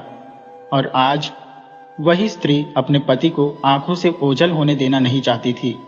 कहते हैं ना, दूध का जला छाछ भी फूंक फूंक कर पीता है। उसने आंख में आंसू भर बच्चों का वास्ता दे जल्दी लौट आने का आग्रह कर पति को विदा किया। जाते जाते पति से बोली, आप हमारे लिए कुछ मत लाना, जो कुछ लाना बच्चों के लिए लाना, माता पिता के लिए लाना, हमारे लिए आप खुद चले आना, हमें कोई वस्तु नहीं चाहिए। बाबूलाल कभी बाहर नहीं गया था, वह पहली बार घर से निकला था। रास्ते में उसे एक कुम्हार मिला। वह उस कुम्हार से रास्ता पूछने के लिए रुका। बोला, भाई साहब, शहर जाने के लिए यही रास्ता है? कुम्हार बोला, जी भाई साहब, आप सही रास्ते पर जा रहे हो। वैसे शहर किस काम के लिए जा रहे हो? बाबूलाल बोला, दरअसल हमारे गांव में अकाल पड़ गया है, काम की तलाश में शहर जा रहा हूं। कुम्हार बोला, आपको शहर जाने से कोई फायदा नहीं होगा। मैं शहर से लौटकर फिरोजपुर में 1 माह रुककर वापस लौट रहा हूं। इस वक्त सबसे सुखी फिरोजपुर है। वहां की जमींदारनी हजारों मजदूरों को काम पर रख खेती बाड़ी का काम करवा रही है। वह सैकड़ों तरह की फसलें लगवाती रहती है, इसलिए उनके पास सालों भर काम रहता है। पैसा भी अच्छा देती है। जब इतनी बात बाबूलाल ने सुनी तो मन में विचार किया कि सबसे उत्तम जगह वही है। वह पता करते हुए फिरोजपुर के लिए चल पड़ा। 2 दिन चलने के बाद तीसरे दिन फिरोजपुर पहुंच गया। सचमुच वहां हजारों मजदूर पहले से थे और हजारों काम की तलाश में पहुंच गए थे। सुबह में सबको काम दिया जाना था। कौन कहां क्या काम करेगा, यह सोहनलाल ही तय कर सबको काम दे रहा था। जमींदारनी ने सोहनलाल को अपना प्रबंधक बना लिया था। लगभग जमींदारनी का सारा काम सोहनलाल और उसकी पत्नी रमिता देखा करते थे। हजारों मजदूरों को काम देने के बाद भी कुछ मजदूर अभी बाकी रह गए थे, जिन्हें काम नहीं मिला था। उनमें बाबूलाल भी था। तो सोहनलाल ने कहा कि आप लोग अभी आराम करो, हम दोपहर में आप सबको जंगल के पास वाले छावनी पर भिजवाएंगे। कल से आप लोगों को काम मिलेगा। बाबूलाल ने गौर से मिलाया तो पाया कि अरे, ये तो मेरा बड़ा भाई सोहनलाल है। उसने बोला, वाह भाई, तेरे इतने ठाठ, तू सामने खड़ा अपने छोटे भाई को नहीं पहचान रहा? यहां ठाट बाट पाकर हम सबको भूल गया है। चल, तू नहीं पहचानता तो कोई बात नहीं, मैं तो तुम्हें पहचानता हूं। वह आगे बढ़कर सोहनलाल के पैर छू लिया। सोहनलाल ध्यान से देखा तो उछल पड़ा। अरे बाबूलाल, तुम यहां कैसे, कब आए? चल, हम हवेली में बैठकर बातें करते हैं। सोहनलाल बाबूलाल को हवेली के अंदर ले गया और अपनी पत्नी से बोला, अरे देखो कौन आया है। रमिता पूछी, कौन है? तब सोहनलाल ने बताया, तुम्हारा देवर है और मेरा छोटा भाई। बाबूलाल ने भाभी के भी पैर छू लिए तो वह बहुत खुश हुई। उसने तुरंत बाबूलाल को खाने पीने को दिया। सोहनलाल ने घर के सबका हाल जाना, माँ का हाल, पिता का हाल, मगर पत्नी के विषय में कुछ नहीं कहा, उसके विषय में कुछ नहीं पूछा। तो बाबूलाल ने खुद ही कहा कि क्या तुम भाभी के विषय में कुछ नहीं पूछना नहीं चाहोगे? तब सोहनलाल बोला, उसके विषय में क्या पूछना, जो घर छोड़कर कहीं भाग गई होगी, जिसे धन से प्रेम था, गहनों से प्रेम था, अब वह किसी दूसरे की पत्नी होगी। तब बाबूलाल ने बताया, नहीं, वह घर छोड़कर भागी नहीं है, वह घर में ही है। सोहनलाल बोला, अरे, आज तक घर में मेरी उम्मीद पर बैठी है और तुमने उसके लिए कुछ नहीं किया। तुम्हें उससे विवाह कर लेने चाहिए, चाहे जैसी भी है, घर की इज्जत है। बाबूलाल बोला, मैंने वही तो कर लिया है। अब वह 2 बच्चों की माँ भी है। अब उसे गहने और नए कपड़े नहीं चाहिए। इस वक्त हमारे यहाँ बहुत बड़ा अकाल पड़ गया है, भोजन के भी लाले बढ़ गए हैं, परंतु अभी हमारे घर में 2 माह का खुराक है। आगे के लिए खुद काम के लिए आया था। सोहनलाल बोला, तुम्हें यहाँ काम नहीं करने पड़ेंगे, मैं खुद यहाँ 5 साल से काम कर रहा हूँ, मेरी पत्नी भी कर रही है, मगर हम जमींदारनी से कोई पगार नहीं लेते। वह हमें अपना बेटा मानती है। और रमिता को तो बचपन से बेटी की तरह अपने हाथों से पाला है, तो रमिता अपनी माँ से पगार कैसे ले सकती है? मगर हम कुछ भी मान दें तो इनकार नहीं कर सकती। बाबूलाल रात भर भाई के पास रहकर बहुत सारी बातें किया। सुबह में सोहनलाल बोला, अब तुम घर लौट जाओ। घर पर पैसे लेकर जाना अति आवश्यक है। हाँ, उसके बाद तुम चाहो तो यही आकर रहना, लेकिन पत्नी को साथ मत लेकर आना। क्या है कि मैं उसका सामना नहीं कर सकता। सुबह में सोहनलाल ने बाबूलाल को जमींदारनी से मिलवाया तो वह भी खुश हुई और बोली कि अभी मैं तुम्हें 1000 सोने के सिक्के दे रही हूँ, अपने घर पर दे आना, परंतु वहां रुकना नहीं, जल्दी आ जाना। अब तुम भी यही रहो। जब बाबूलाल घर के लिए चलने लगा तो रमिता ने अपने सारे गहने बाबूलाल को दे दिए। वह बोली, पहले तो मैं देवरानी के लिए अपनी आधा गहना देने वाली थी, परंतु जब यह सुनी कि वह तो इनकी पत्नी थी और गहने के लिए जबरदस्ती घर से निकाल दी थी, और अब वह तुम्हारी पत्नी है, तो आधे गहने अपनी देवरानी को दे रही हो और आधी अपनी बड़ी बहन को। बाबूलाल, भले वह तुम्हारी पत्नी है, परंतु वह हमसे बड़ी है, इसलिए इन गहनों पर उसका पहला हक है। वैसे भी मुझे गहने पहनना पसंद नहीं, तुम इसे ले जाओ और मेरी तरफ से भेंट बताओ से दे देना। रमिता ने ढेर सारे कपड़े भी दिए। बाबूलाल पैसा और गहने लेकर घर आ गए। उसने पैसे अपने माता पिता को दिया और सोहनलाल का सारा हाल सुनाया। बताया कि भाई ने ही यह सब पैसे दिए हैं। वह अपनी पत्नी के पास गया और उसे कपड़े और गहने दिए। उसे बताया कि भाई ने विवाह कर लिया है और उसकी पत्नी ने अपने सारे गहने तुम्हें दे डाले हैं। उसे गहनों की नहीं, अपने पति की जरूरत है, पति ही उसका गहना है। तब वह बोली, आप मुझे शर्मिंदा कर रहे हो, मैंने तो आपसे कुछ मांगा ही नहीं। बोली थी कि मेरे लिए कुछ न लाना, मेरे लिए सब कुछ आप ही हो, आप ही मेरे गहना हो। आप इसे मेरी बहन को लौटा दो, ये गहने मेरे किसी काम के नहीं। बाबूलाल बोला, अब तुम बड़ी बहू नहीं हो, भाभी बड़ी बहू है। उसने यदि प्यार से तुम्हें दिया है तो इसे उसकी तरफ से उपहार समझ रख लो। लौटा दोगी तो उसका अपमान हो जाएगा। बाबूलाल की पत्नी ने शर्माते हुए गहने अपने पास रख ली। फिर बाबूलाल कुछ दिन वहां रहने के बाद अपनी पत्नी से बोला, फिरोजपुर में ही रहकर काम करने जा रहा हूं, तुम सारा परिवार का जिम्मेदारी अच्छे से निभाना, मैं महीने में 2 दिन घर पर आऊंगा। पत्नी बोली, आप कहीं नहीं जाएंगे, आपके बिना मैं नहीं रह सकती। बाबूलाल के बहुत समझाने के बाद उसकी पत्नी काम पर उसे जाने दी। वह महीने में 2 दिन घर आता। उनका जीवन सुखमय हो गया। दोस्तों, हमें धन के लालच में अपने रिश्तों को कभी नहीं खोना चाहिए। धन कमाना आसान है, परंतु प्रेम, व्यवहार और रिश्ता को बरकरार रखना आज के समय में बहुत ही कठिन है।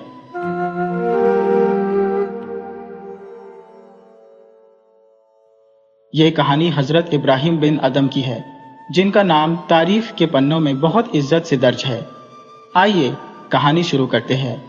एक बहुत मशहूर और जाना माना वाकया है जो अदम नाम के एक घूमने फिरने वाले दरवेश कलंदर से जुड़ा है। उनका कोई ठिकाना नहीं होता था, वो बस सफर में ही रहते थे। इसी तरह चलते चलते वह बलक शहर आ पहुंचे। शहर के बाहर उन्होंने एक छोटी कुटिया बनाई और वहीं रहने लगे। एक दिन की बात है, वह किसी जरूरी काम से शहर गए थे। संयोग से उस समय बलक के बादशाह की बेटी, जो शहजादी साहिबा थी, बाग की सैर करके वापस महल लौट रही थी। रास्ते के दोनों तरफ बहुत सी औरतें और बच्चे खड़े थे। सब शहजादी का स्वागत करने को बेताब थे। फकीर अदम भी एक तरफ किनारे खड़े हो गए। जब शहजादी की पालकी उनके करीब से गुजरी तो एक तेज हवा का झोंका आया और पालकी का पर्दा अचानक उठ गया।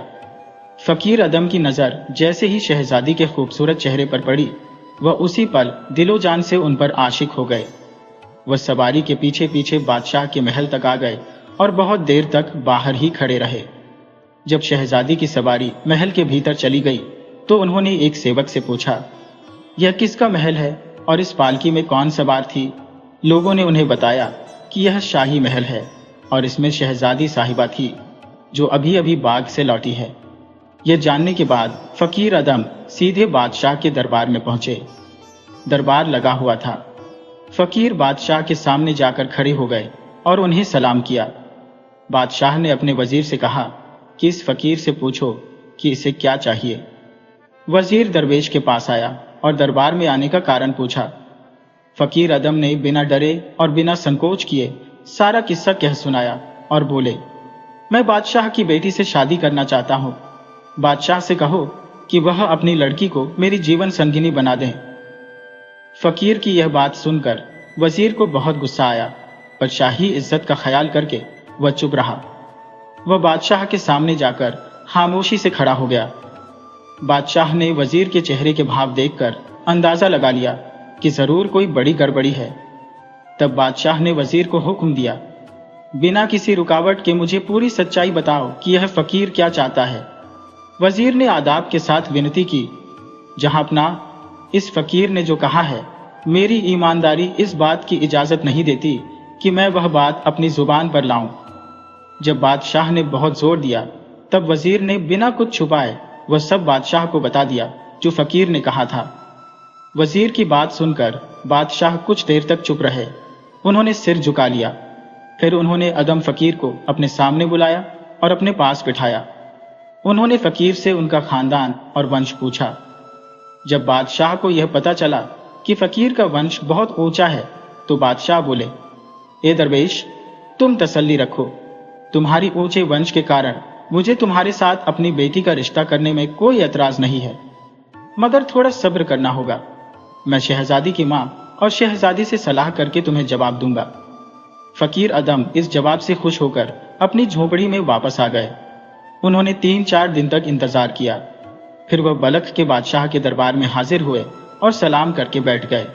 बलख का बादशाह अपनी बेटी की शादी अदम फकीर से करने को राजी था, लेकिन बादशाह का वजीर किसी भी तरह इस बात पर तैयार नहीं था कि बादशाह की बेटी, जो एक शहजादी है, उसका ब्याह एक फकीर से कैसे किया जा सकता है।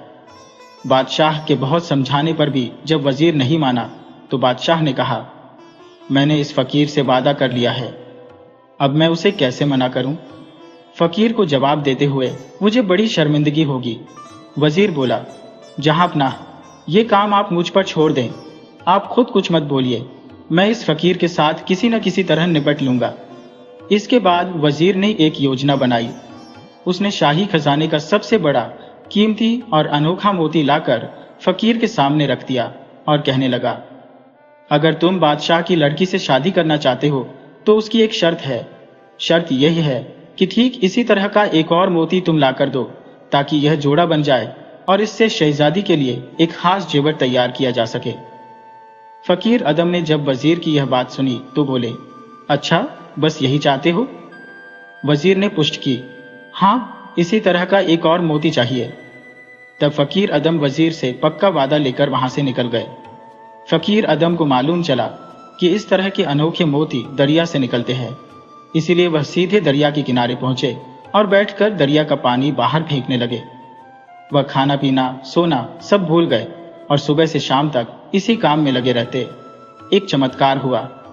अल्लाह के हुक्म से हजरत खिज्र अलैहिस्सलाम वहां प्रकट हुए और इस दरवेश से पूछा, ऐ दरवेश, अल्लाह ताला ने तुम्हारी मेहनत को कबूल कर लिया है, अब हाथ रोक लो।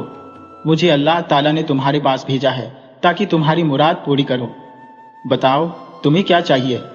फकीर अदम यह सुनकर बहुत खुश हुए और खिज्र अलैहिस्सलाम को सलाम करने के बाद विनती की, ए पैगंबर खुदा, आपने मुझे मेहनत करने से क्यों रोका?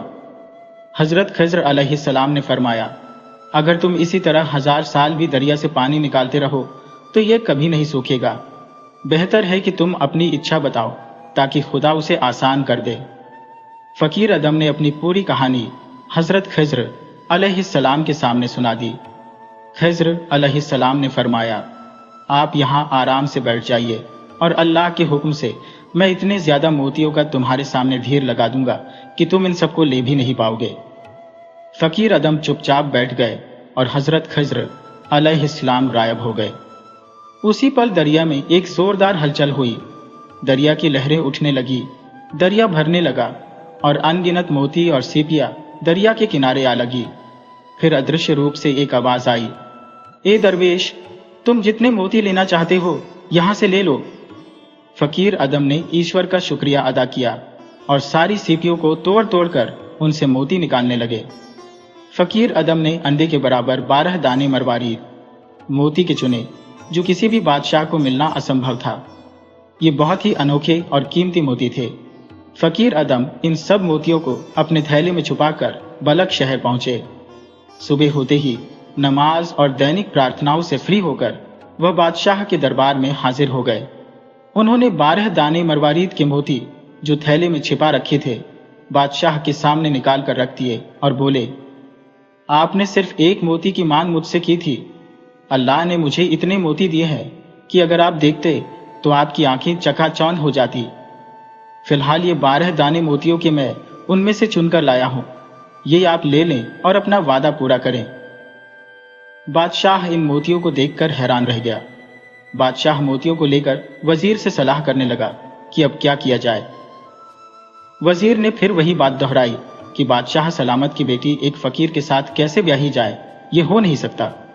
इससे बादशाह की बहुत बदनामी होगी। बादशाह वजीर से कहने लगा, यह तो ठीक है, लेकिन मुझे अपनी जान का खतरा दिख रहा है। ये दरवेश बहुत पहुंचे हुए और सम्माननीय दिखाई देते हैं, और अगर इन्होंने मेरे लिए बद्दुआ कर दी तो फिर पछतावे के सिवा कुछ हासिल नहीं होगा। वजीर बोला, बादशाह सलामत, आप बस थोड़ी देर के लिए दरबार से उठकर अपने महल में चले जाए, मैं इस फकीर को देख लेता हूं। मजबूर होकर बादशाह दरबार से उठे और महल के अंदर चले गए। जब बादशाह उठकर महल के अंदर चले गए तो वजीर ने दरवेश को बुलाया और उससे बोला, ए नामदार, तुम किस पागलपन में पड़े हो? बादशाह की बेटी शहजादी तुम जैसे गरीब की पत्नी कैसे बन सकती है? ये तो ईश्वर को भी पसंद नहीं होगा। तुम्हारी इच्छा कभी पूरी नहीं होगी। बेहतर है कि तुम अपनी जान बचाकर यहां से भाग जाओ, वरना जो कुछ तुम्हारे भाग्य में लिखा है वह सब पूरा हो जाएगा। दरवेश कलंदर ने जवाब दिया, ए जालिम, ईश्वर से डर। मैं तो अपनी जान से हाथ धो बैठा हूं, लेकिन तुम अपनी खैर मनाओ। ईश्वर को हर जगह मौजूद और सब कुछ जानने वाला जानते हुए उसे बीच में डालने के बाद फिर तुम वादा तोड़ रहे हो। तुमने तो खुद मुझसे वादा किया था कि यह मोती ले आओ और बादशाह की बेटी की शादी तुमसे कर दी जाएगी। अब इससे मुकर गए हो। ईश्वर के क्रोध से डरो। वजीर को दरवेश की बात पर बहुत गुस्सा आया। उसने चौबदारों को हुक्म दिया कि इसको अच्छी तरह मारपीट करके शहर से बाहर निकाल दो, दोबारा इसे कभी महल के अंदर मत आने देना। चौबदारों ने अदम फकीर को पकड़ा, उन्हें मारपीट की और महल से निकाल दिया। फकीर अदम हैरान और परेशान जोर जोर से रोते हुए अपनी कुटिया की तरफ लौट गए और वहां उदास होकर बैठ गए। पहला रहस्य इधर यह हादसा हुआ। उधर जब शहजादी को इस बात का पता चला तो उसे गंभीर बीमारी हो गई। इस घटना को थोड़ी ही देर गुजरी थी कि बादशाह की बेटी के पेट में तेज दर्द शुरू हो गया। लाखों इलाज और उपाय किए गए, लेकिन कोई फायदा नहीं हुआ और देखते ही देखते शहजादी की मृत्यु हो गई। पूरे शहर में शोक छा गया। खुद बादशाह की हालत बहुत दुखद थी। आखिर में बादशाह ने वजीर को बुलाकर उसे खूब बुरा भला कहा। वजीर सर झुकाए शर्मिंदा खड़ा रहा, क्योंकि अब पछतावे से क्या हासिल हो सकता था। फिर शहजादी के कफन दफन का इंतजाम किया गया। शहजादी की कब्र के चारों तरफ तंबू लगा दिए गए। कंदीलें, दीपक जलाई गईं। बहुत सारे हाफिज, कुरान याद करने वाले, कुरान पढ़ने के लिए और काफी सारे पहरेदार देखभाल के लिए तैयार किए गए। ये सभी पहरेदार शहजादी की कब्र से थोड़ा हटकर पहरा देने लगे। दूसरी तरफ कुटिया के अंदर दरवेश कलंदर के दिल में इश्क की आग लगी हुई थी। जब आधी रात गुजर गई तो फकीर एक बेलचा फावड़ा लेकर कब्र की तरफ चले। वह पहरेदारों से नजर बचाते हुए, तंबुओं को फाड़ते हुए अपनी प्रिय की कब्र तक पहुंच गए। उन्होंने कब्र खोदी और शव को बाहर निकाला। फिर कब्र को उसी तरह बंद करने के बाद शहजादी की लाश को अपने कंधे पर डालकर अपनी कुटिया की तरफ लौट आए। कुटिया में पहुंचकर उन्होंने शहजादी के शरीर को दीवार से सहारा देकर बिठा दिया और खुद उसके सामने बैठकर शहजादी को देखने लगे। अभी थोड़ी ही देर गुजरी थी कि एक व्यक्ति का वहां से गुजरना हुआ। वह व्यक्ति एक बूढ़ा हकीम वैद्य था। वह बलख शहर में आया था, लेकिन शहर का दरवाजा बंद हो जाने के कारण वह इधर उधर भटक रहा था। उसे समझ नहीं आ रहा था कि शहर का दरवाजा तो बंद है, अब कहां जाए। वह रात गुजारने के लिए किसी ठिकाने की तलाश में था। अचानक एक झोपड़ी से रोशनी आती देखकर उसने सोचा, यह जरूर किसी दरवेश का ठिकाना होगा। वह उसी दिशा में चला गया और झोपड़ी तक आ गया।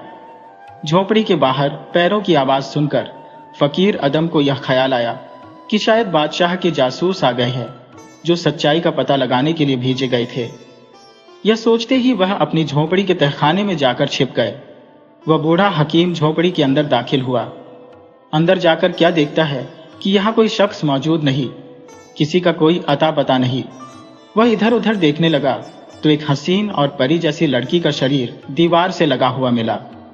वह बहुत हैरान हुआ कि इतनी खूबसूरत और जवान लड़की इस झोपड़ी में। वह कुछ देर उसे देखता रहा।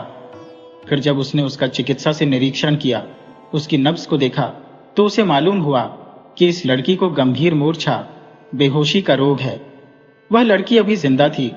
बूढ़े हकीम ने तुरंत नश्तर छोटा चाकू देकर उस शहजादी का थोड़ा सा खून निकाल लिया और पलक झपकते ही शहजादी ने आंखें खोल दी और इस खतरनाक बीमारी से उसे छुटकारा मिल गया।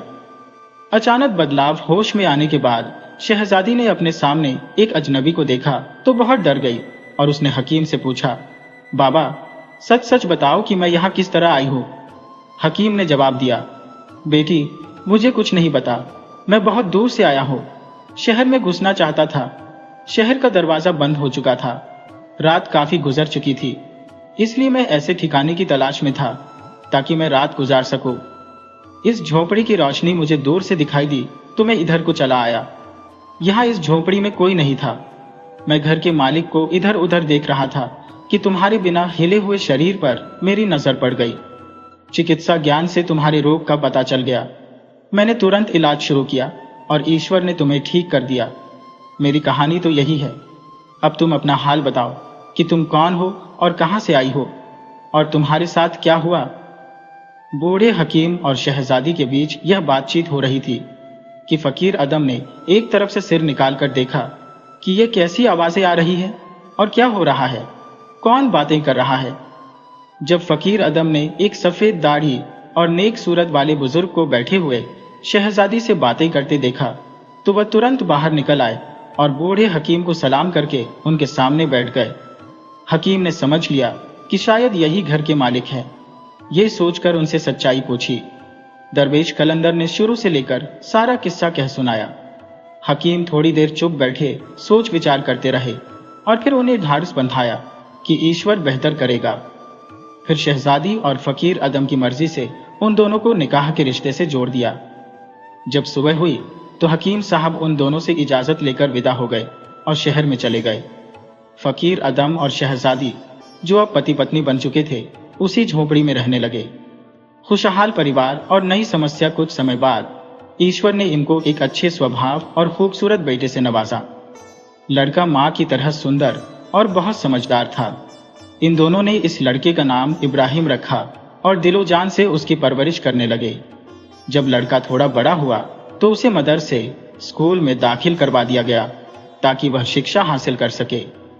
एक दिन सैर करते करते बलख के बादशाह का गुजर उस मदरसे की तरफ से हुआ जहां इब्राहिम बिन अदम पढ़ाई कर रहे थे। बलख के बादशाह का यह नियम था कि वह जब भी किसी मदरसे के सामने से गुजरते तो थोड़ी देर के लिए मदरसे का दौरा जरूर करते और वहां शिक्षक और बच्चों में इनाम बांटते और बच्चों को अपने सामने मदरसे से छुट्टी दिलवाते। इससे बच्चे बहुत खुश होते थे। चुनांचे इस बार भी उन्होंने वही किया। लड़कों को छुट्टी दिलाने के दौरान जब हजरत इब्राहिम बिन अदम की बारी आई और वह बस्ता बगल में दबाए निकलने लगे तो बादशाह इस बच्चे का हुस्न और जमाल देखकर दिलो जान से उस पर मोहित हो गए। उनकी शक्ल में उन्हें अपनी बेटी का अक्स नजर आया। बादशाह ने बच्चे को अपने पास बुलाया और उसे अपनी गोद में उठा लिया। बच्चे की पेशानी, माथा चूमी और उसे अपने साथ घोड़े पर बिठाकर महल ले जाने लगे।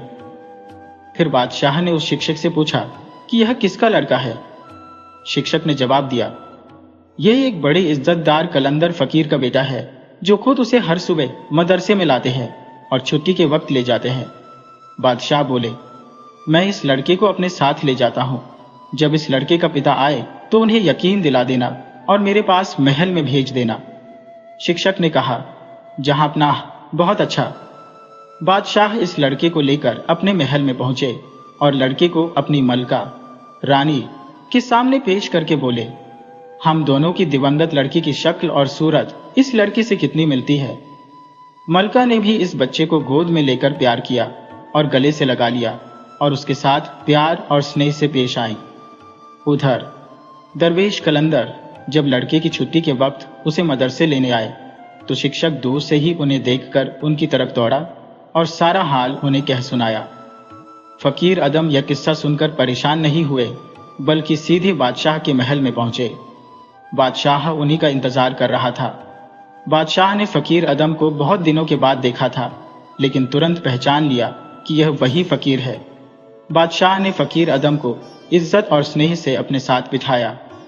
फकीर अदम बादशाह से कहने लगे, मैं यहाँ अपने लड़के को लेने आया हूँ क्योंकि लड़के की माँ को अपने बच्चे से बेइंतहा मोहब्बत है। अगर वह तुरंत उसके पास न पहुंचा तो उसकी माँ जान दे देगी। बादशाह ने पूछा, इसकी माँ का नाम क्या है और वह किस खानदान से ताल्लुक रखती है? ईश्वर के वास्ते मुझे सच सच बताइए। सबसे बड़ा रहस्योद्घाटन हजरत अदम फकीर ने बिना किसी डर के सारा किस्सा शुरू से आखिर तक बादशाह के सामने बयान कर दिया।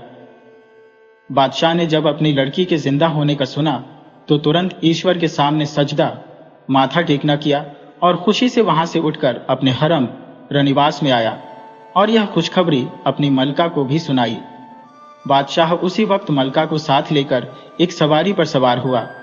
अपने साथ हजरत अदम, इब्राहिम बिन अदम और मलका को भी ले लिया और खुशियां बजाता हुआ उस झोपड़ी की तरफ चल पड़ा। शहजादी ने झोपड़ी से जब अपने माँ बाप को आते हुए देखा तो आगे बढ़कर अदब से सलाम किया और माँ बाप के पैरों पर गिर पड़ी। बादशाह और मलका ने अपनी बेटी को उठाकर सीने से लगाया। सब मिलकर देर तक खुशी के आंसू बहाते रहे और फिर शहजादी को लेकर खुशी खुशी अपने महल में आ गए। बादशाह ने अपनी बेटी और दामाद के लिए बड़ी जागीर और इलाका भेंट किया ताकि वह लोग शाही जीवन गुजार सकें, लेकिन इन दोनों पति पत्नी ने इसे स्वीकार नहीं किया और शाही ठाट बाट वाली जिंदगी के बजाय फकीरी की जिंदगी को ज्यादा पसंद किया। फिर बादशाह ने अपने दामाद और बेटी की इजाजत से सुल्तान इब्राहिम बिन अदम को अपना उत्तराधिकारी वली अहद बना लिया, क्योंकि उनकी किसी भी पत्नी से कोई बेटा नहीं था।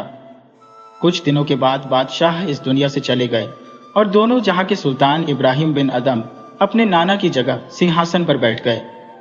वह बहुत बुद्धिमानी और न्याय के साथ हुकूमत चलाते रहे, लेकिन उनका दिल इस बादशाही की तरफ बिल्कुल भी झुका हुआ नहीं था। कहा जाता है कि हर चीज अपने असल की तरफ लौटती है। इसी तरह उनकी प्रकृति भी फकीरी और दरवेशी की तरफ ज्यादा झुकी हुई थी, जैसे उनके पिता की थी। वह फकीरों और दरवेशों की बहुत ज्यादा इज्जत करते थे और उनकी जूतियां अपने हाथों से उनके सामने सीधी करते थे। शाही तख्ते का त्याग, एक रात वह तख्त पर सोए हुए थे कि अचानक मकान की छत हिलने लगी। सुल्तान जाग गए और पुकार कर पूछा, कौन ऊपर चल रहा है? जवाब मिला कि ऊंट गुम हो गया है, उसे तलाश कर रहा हूं। सुल्तान ने नाराज होकर कहा, अबे बेवकूफ, छत पर ऊंट किस तरह चला गया? उधर से जवाब मिला, ए लापरवाह इंसान, ईश्वर सब कुछ कर सकता है। अगर वह चाहे तो ऊंट को मकान की छत पर किसी भी युक्ति से पहुंचा सकता है, लेकिन तुम जो महंगे और रेशमी कपड़े पहनकर और गद्दे वाले बिस्तर पर सो रहे हो और ईश्वर को तलाश करते फिरते हो, यह कैसी नादानी है। ये कहकर वह शख्स गायब हो गया, लेकिन सुल्तान के दिल पर यह बात चुभ गई। उसी वक्त उठकर तमाम शाही आरामों से मुंह मोड़ लिया और जंगल की तरफ निकल गए। रास्ते में एक चरवाहा मिला, उसे अपना कीमती लिबास दे दिया और उसका टाट का कपड़ा खुद पहन लिया। चलते चलते वह मरग पहुंचे और वहां से निशापुर आकर एक गुफा में जाकर बस गए। जब सुल्तान इब्राहिम बिन अदम सल्तनत को छोड़कर बलख शहर से निकले तो कुछ समय के लिए दजला नदी के किनारे रुक गए थे। आपकी अमीर वजीर और बड़े अधिकारी आपकी तलाश में आपके पीछे पीछे वहां तक पहुंच गए। उस वक्त आप अपने पुराने और मामूली कुर्ते को सी रहे थे। जब आपने लोगों का समूह देखा तो पूछा, तुम कौन लोग हो और कहां से आए हो? लोगों ने सच्चाई बताकर विनती की, हुजूर, आप फिर बलख शहर वापस तशरीफ ले चलें। आपने जवाब दिया, नहीं, मैं कभी बलख शहर वापस नहीं जाऊंगा। जब उन लोगों ने बहुत ज्यादा जोर दिया तो आपने अपने हाथ की सुई, जिससे आप कुर्ते को सी रहे थे, वह सुई दरिया दजला में फेंक दी और फरमाया कि अगर मेरी यह सुई दरिया से निकाल दो तो मैं तुम लोगों की बात मान लूंगा और तुम्हारे साथ वापस बलक चला चलूंगा। इन लोगों ने बहुत कोशिश की लेकिन कुछ हासिल नहीं हुआ और हजरत वापस जाने पर राजी नहीं हुए। फिर आपने दरिया की तरफ इशारा किया और फरमाया, ए दरिया की मछलियों, मेरी सुई तुम में से जिसके पास है वो लाकर मुझे दे दे। तुरंत ही लाखों मछलियां सोने की सुइयां अपने मुंह में लिए दरिया से ऊपर निकल आई। उनमें से एक मछली के मुंह में आपकी सुई थी। हजरत ने अपनी वही सुई इस मछली से ले ली और आई हुए वजीरों और अमीरों को विदा करते हुए बोले कि मुझको बलक शहर की बादशाहत की ख्वाहिश नहीं, तुम लोग जाओ और जिसको इस काम के लिए ठीक समझो उसे अपना बादशाह बना लो। वह सब लोग बहुत हैरान और परेशान हुए और मायूस होकर वहां से वापस हो गए। ईश्वरीय ज्ञान की प्राप्ति। एक बार एक शख्स ने हजरत इब्राहिम बिन अदम रहमतुल्लाह अलैहि से पूछा कि आप किसके बंदे हैं? आप डर से कांपने लगे और बेहोश होकर गिर पड़े। फिर जब थोड़ी देर के बाद होश में आए तो कहने लगे कि अल्लाह का बंदा हूं। वह शख्स कहने लगा, जब मैंने आपसे पूछा था तो आपने यह जवाब पहले क्यों न दिया? आपने फरमाया कि मुझे डर था अगर मैंने अपने आप को अल्लाह का बंदा कहा और अल्लाह ने बंदगी का हक मांगा तो मैं क्या करूंगा, और इससे इनकार की भी हिम्मत न थी। एक बार हजरत इब्राहिम बिन अदम रहमतुल्लाह अलैह दरवेशों की जमात के साथ एक ऐसी जगह से गुजरे जहां लकड़ी बहुत ज्यादा पड़ी हुई थी। दरवेशों ने कहा, आज रात इसी जगह लकड़ी जलाकर गुजार लेते हैं। हजरत ने इन लोगों की बात मान ली और उसी जगह बैठ गए। दरवेशों ने आग जलाई और लकड़ी जलाने के बाद रूखी सूखी रोटी पकाकर खाने लगे। हजरत नमाज में मशगूल हो गए। इन दरवेशों में से एक ने कहा, काश इस वक्त अल्लाह ताला हलाल गोश्त को भेज देता तो हम लोग उसे भून कर खा लेते। हजरत ने यह सुन लिया। सलाम फेरने के बाद फरमाया, ईश्वर इस पर सक्षम है कि वह तुम लोगों को इसी वक्त हलाल गोश्त भेज दे। ये कहा और फिर नमाज में मशगूल हो गए। अभी ज्यादा देर नहीं गुजरी थी कि एक शेर के दहाड़ने की आवाज आई। जब ये आवाजें इन लोगों के कानों में पहुंची तो देखा शेर एक हिरनी को दबोचे हुए सामने से आ रहा है। वह हिरनी इतनी जख्मी हो चुकी थी कि वह चलने की ताकत नहीं रखती थी। दरवेशों ने मिलकर शेर पर हमला कर दिया। शेर अपनी जान बचाकर भागा और हिरन को छोड़ गया। दरवेशों ने हिरन को पकड़कर उसे ज़िबह किया और कबाब बनाकर खा ली। हजरत शेख इब्राहिम बिन अदम रहमतुल्लाह अलैहि ने इसमें से कुछ भी नहीं खाया और सुबह तक नमाज में मशगूल रहे। हजरत इब्राहिम बिन अदम रहमतुल्लाह अलैहि ईश्वर की बहुत ज्यादा इबादत करते थे। रात भर इबादत करने के शौक में एक बार हजरत इब्राहिम बिन अदम रहमतुल्लाह अलैहि मस्जिद बैतुल मुकद्दस पहुंचे। वहां अपने आप को एक बोरी में छुपा लिया क्योंकि रात को इस मस्जिद में किसी को ठहरने की इजाजत नहीं थी। मस्जिद को खाली कराकर सेवक जब बाहर चले गए और दरवाजे को बाहर से ताला लगा दिया। रात गुजरने के बाद खुद ब खुद दरवाजा खुला और एक नूरानी चेहरे वाले बुजुर्ग तशरीफ लाए। उनके साथ ही 40 कंबल ओढ़े हुए लोग भी थे। इन 40 लोगों ने उन बुजुर्ग के पीछे 2 रकात नमाज अदा की। फिर वह बुजुर्ग नमाज पढ़ने के बाद मेहराब नमाज की जगह की तरफ पीछ करके बैठ गए और मुंह उन लोगों की तरफ कर लिया और बाकी तमाम शख्स उनके सामने बैठे आपस में बातें करने लगे। उनमें से एक ने कहा, आज की रात यहाँ कोई बाहर का आदमी मौजूद है।